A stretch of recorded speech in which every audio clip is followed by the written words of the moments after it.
오늘은 마지막 심판 비유라는 제목으로 함께 말씀을 생각해 보겠습니다. 우리 계속해서 어떤 비유의 말씀을 살펴보고 있습니다. 오늘은 마지막 때에 하나님이 우리를 심판하실 때 그 심판의 기준, 그 심판이 어떻게 이루어지는지에 대해서 우리에게 비유적으로 가르쳐주고 있습니다. 오늘 본문을 보면요. 오늘 본문의 이 비유를 양과 염소의 비유다 이렇게 이야기하기도 해요. 왜냐하면 오늘 본문의 그 앞부분을 보면 이제 하나님께서 마지막 때에 그들이 행한 어떠한 삶의 모습들을 따라서 양은 오른편에 염소는 왼편으로 구분한다. 그래서 오른편에 구분한 그 양을 의인이라고 부르고요. 왼편으로 구분된 그 염소가 상징하는 사람들을 저주받은 자들이다. 오늘 성경이 그렇게 표현합니다. 문제는 이거예요. 오늘 이 본문이 아주 놀라운 것은요. 이 부분을 우리가 생각하지 못하는 경우가 많은데요. 오늘 본문의 놀라운 것은 구원을 얻은 의인들도 구원을 얻지 못한 저주받은 사람들도 자기들한테 왜 그런 일이 벌어진지 아무도 그 이유를 알지 못했다는 거예요. 그러니까 구원받은 사람도 자기가 왜 구원받았는지를 모르고 구원받지 못한 사람도 자기가 도대체 뭘 잘못해서 구원을 못 받았는지를 이해할 수 없었다는 거예요. 난 잘한 것 같은데 혹은 난 잘한 게 없는 것 같은데 아무도 그것을 알지 못했다는 거예요. 이게 오늘 본문이 우리에게 말해주는 아주 중요한 통찰입니다. 우리는 흔히 이제 교회를 다니면서 뭐 이런 거 저런 걸 배우잖아요. 이제 목사님들이 뭐 신앙생활 잘하려면 뭐 주일 성수를 해라, 헌금 생활을 잘해라, 기도 생활을 해라, 전도를 해라, 뭐 많은 이야기를 합니다. 그리고 우리는 그거를 열심히 나름 따라해요. 그래서 이렇게 생각해요. 내가 그래도 나름 잘하고 있지 않나? 혹은 반대로 나는 너무 못했어. 주일도 자꾸 빠지고 일이 바빠서 제대로 교회에서 하라고 하는 걸 잘 못했어. 그러면은 나는 구원받을 수 있을까? 이런 어떤 자기 나름대로의 우리가 기준들을 갖고 있어요. 하지만 하나님의 기준은 우리가 생각하는 거랑 전혀 다르다는 거예요.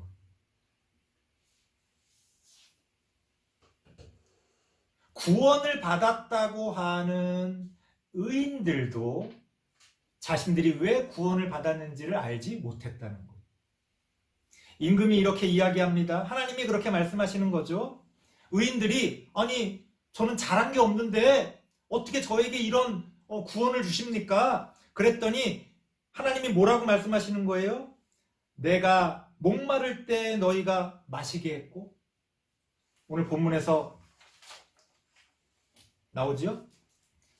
내가 줄였을 때, 내가 배고플 때에 너희가 먹을 것을 주었고, 내가 헐벗었을 때에, 내가 병들었을 때에, 내가 옥에 갇혔을 때에 너희가 나를 돌보지 않았냐.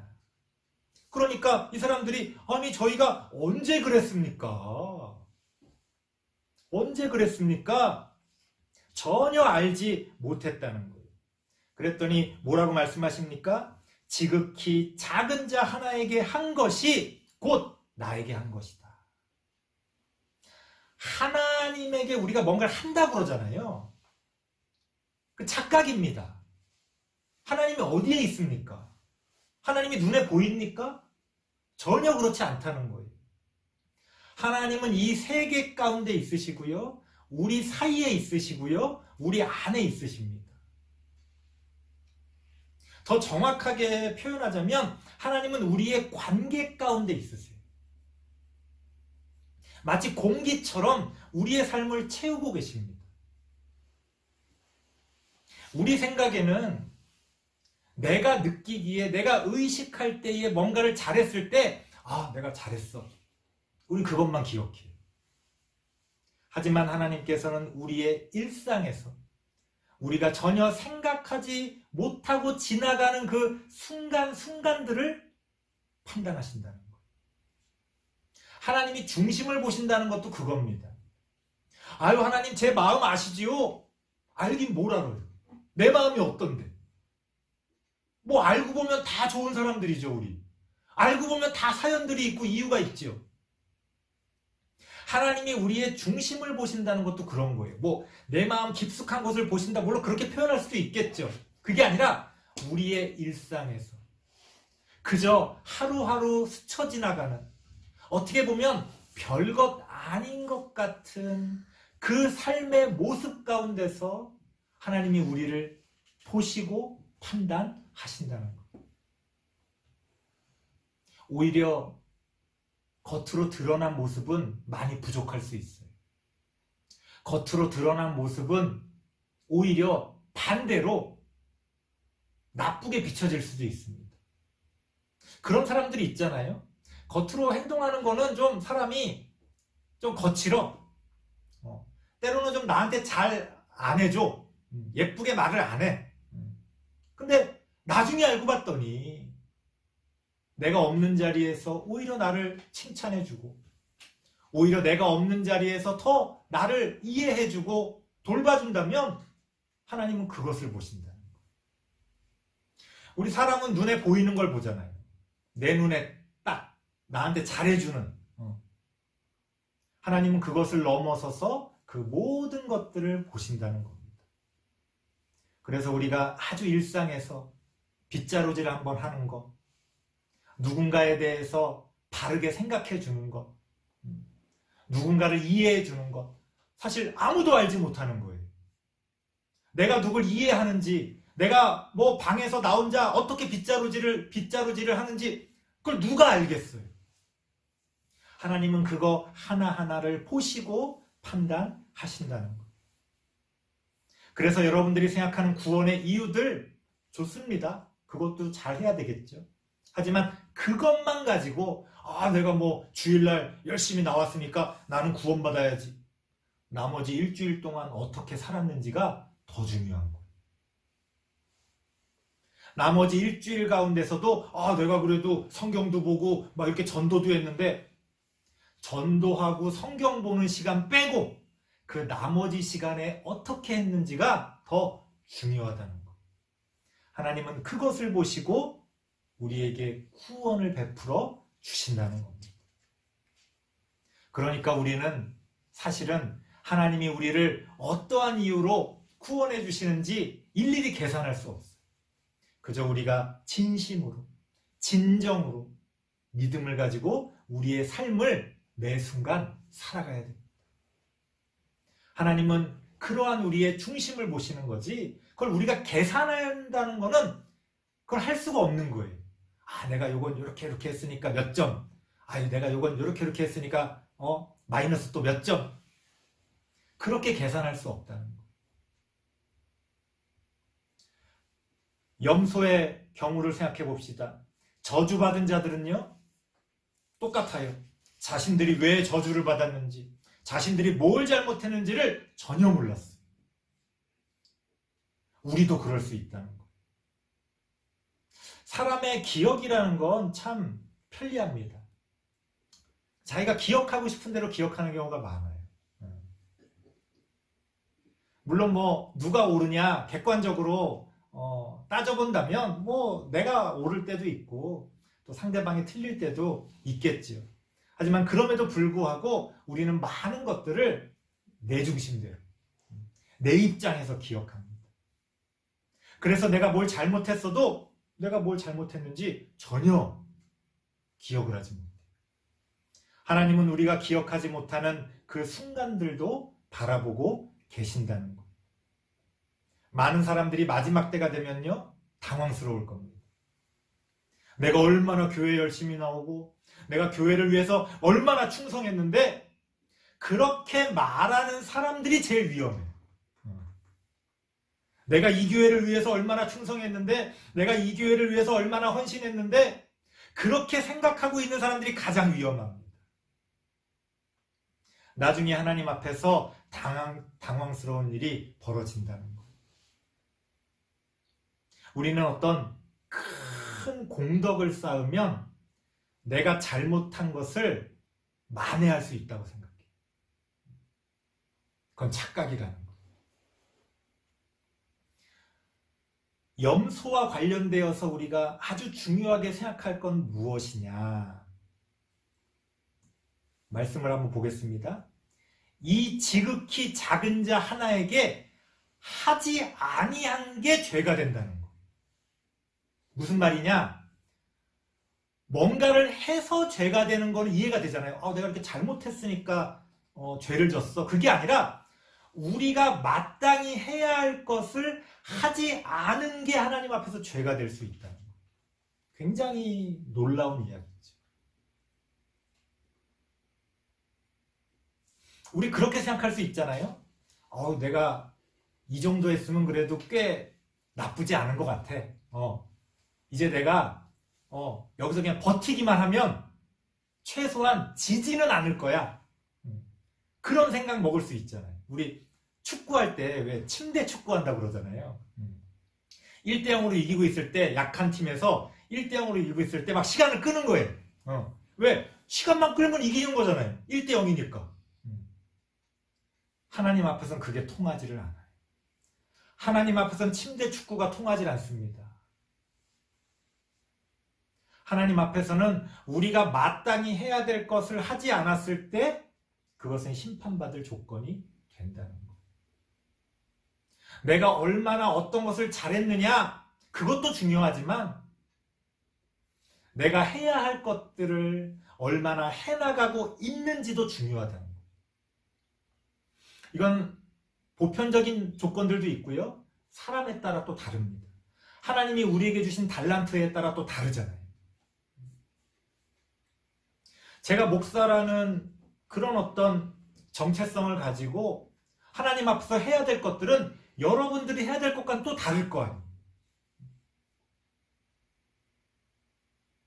여러분들 각자도 마찬가지입니다. 하나님 앞에서 여러분들이 감당하고 해야 될 것들이 있을 거예요. 우리가 그것을 하지 않는 것만으로도 하나님 앞에서는 판단받을 조건이 되어진다는 겁니다. 이렇게 하나님은 이 양과 염소의 이야기를 통해서 우리에게 너희가 구원받을 이유를 알 수 없을 것이라고 이야기합니다. 너희가 구원받지 못할 그러한 이유도 알 수 없을 것이라고 말합니다. 무슨 얘기예요? 그걸 계산하려고 하지 말라는 거예요. 내가 이 정도면 구원받을 수 있지? 나는 이미 구원받았어? 이런 식의 생각은 넌센스라는 거예요. 하나님은 인격적인 하나님이십니다. 하나님과 우리의 관계도 인격적이에요. 그렇게 뭔가를 계산해가지고 내가 10,000원 받았으니까 다음에 또 10,000원 주고 우리 그 부조 같은 거 할 때 그런 생각 많이 하잖아요. 내가 저번에 저 사람한테 50,000원 받았으니까 잘 적어놨다가 또 50,000원 줘야지. 좋습니다. 그걸 잊어버리지 않는 거는 중요하죠. 하지만 그것을 기계적으로 적용한다면 그 관계라는 건 인격적인 게 아니잖아요. 그래서 오늘날 사실 그런 부조의 개념이 많이 퇴색됐죠. 옛날에는 아마 좋은 뜻에서 그런 일들이 벌어졌을 텐데 지금은 서로 누구를 위해 무엇을 위해 그것을 하는지를 알지 못할 정도로 지금은 어떤 인격적인 서로를 위하는 마음들이 많이 없어졌습니다. 하나님 앞에서도 우리가 그런 인격적인 관계를 잊지 말아야 합니다. 하나님과 우리의 관계가 구원을 계산하는 그런 관계가 되어서는 안 된다는 거예요. 오늘 본문의 이 비유를 보면서 내가 이유를 알 수 없으니까 너무 더 무섭다. 그러면 내가 도대체 또 어떻게 해야 되지? 이게 계산하는 거예요. 또 계산하지 말라고 했는데 또 계산하는 거예요. 목사님 말을 들어보니까 내가 여태까지 계산한 게 틀렸네? 그러면 또 그 다음에 또 어떻게 계산하지? 오늘 본문이 우리에게 가르쳐주는 건 계산하지 말라는 거예요. 하나님과의 인격적인 관계를 생각해야지. 왜 계속 계산하려고 하냐는 거예요. 그러한 계산 가운데서는 진정한 믿음이 자리를 잡을 수가 없습니다. 우리는 하나님을 인격적으로 믿고 인격적인 관계 가운데서 구원을 얻어야 합니다. 한 가지 더 말씀드리고 싶은 거는요. 오늘 본문에 보니까 의인들에게 지극히 작은 자 하나에게 한 것이 나한테 한 것이다. 저주받은 자들에게 지극히 작은 자 하나에게 하지 아니한 게 나한테 하지 않은 거다. 하나님이 이렇게 말씀하시잖아요. 도대체 지극히 작은 자라는 게 그럼 누구냐? 이거 궁금하죠. 보편적으로는요. 어려운 사람들, 힘든 사람들, 나보다 더 어려운 상황에 처한 사람들, 우리가 그런 사람들을 돌아볼 수 있어야 한다는 것. 이게 가장 기본적인 전통적인 해석입니다. 그렇죠? 우리가 이 세상에 다 빈손으로 태어납니다. 그런데 하나님이 누군가에겐 더 많은 것들을 주셔요. 우리는 그것을 불공평하다고 생각할 때가 있어요. 아니 왜 저 사람에겐 저렇게 쟤는 왜 금수저로 태어나서 저렇게 많은 것을 누리고 나는 이렇게 흙수저인가? 그걸 불공평하다고 느낄 수 있어요. 아니요. 지난번에도 달란트 비유 때 잠깐 말씀드렸습니다. 하나님이 주신 만큼 그만한 책임이 있는 거예요. 물이 높은 곳에서 낮은 곳으로 흘러가는 것처럼 더 많은 것을 가진 사람은 가지지 못한 사람들에게 그것을 흘려보내줘야 돼요. 그래서 성경의 정신은 분명합니다. 어려운 사람들, 고난을 겪고 있는 사람들, 우리가 그들을 위로해주고 그들과 함께해주고 그들을 도와줘야 한다는 것.